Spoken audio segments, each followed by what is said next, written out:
بسم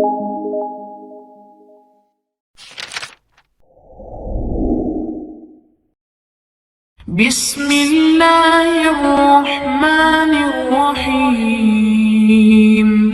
السلام علیکم ورحمۃ اللہ وبرکاتہ ومغفرتہ۔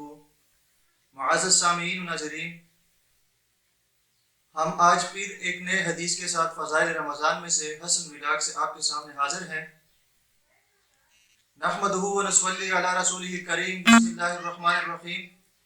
نبی کریم صلی اللہ علیہ وسلم کا ارشاد ہے کہ نگاہ ابلیس کے تیروں میں سے ایک تیر ہے، جو شخص اس سے اللہ کے خوف کی وجہ سے بچ رہے، حق تعالی جل شانہ اس کو ایسا نور ایمانی نصیب فرماتے ہیں جس کی حلاوت اور لذت قلب میں محسوس کرتا ہے۔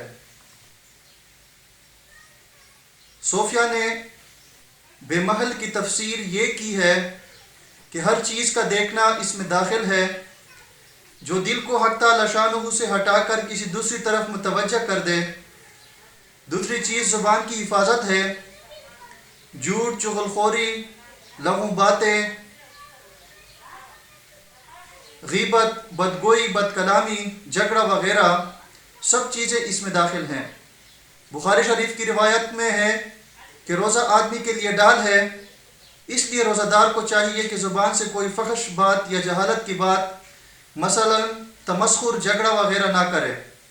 اگر کوئی دوسرا جھگڑنے لگے تو کہہ دے کہ میرا روزہ ہے، یعنی دوسرے کی ابتدا کرنے بھی اس سے نہ الجھے۔ اگر وہ سمجھنے والا ہو تو اس سے کہہ دے کہ میرا روزہ ہے، اور اگر وہ بیوقوف نہ سمجھ ہو تو اپنے دل کو سمجھا دے کہ تیرا روزہ ہے۔ تجھے ایسی لغویات کا جواب مناسب نہیں۔ بالخصوص غیبت اور جھوٹ سے تو بہت ہی احتراز ضروری ہے کہ بعض علماء کے نزدیک اس سے روزہ ٹوٹ جاتا ہے، جیسا کہ پہلے گزر چکا ہے۔ نبی کریم صلی اللہ علیہ وسلم کے زمانہ میں 2 عورتوں نے روزہ رکھا۔ روزہ میں اس شدت سے بھوک لگی کہ ناقابل برداشت بن گئی، ہلاکت کے قریب پہنچ گئی۔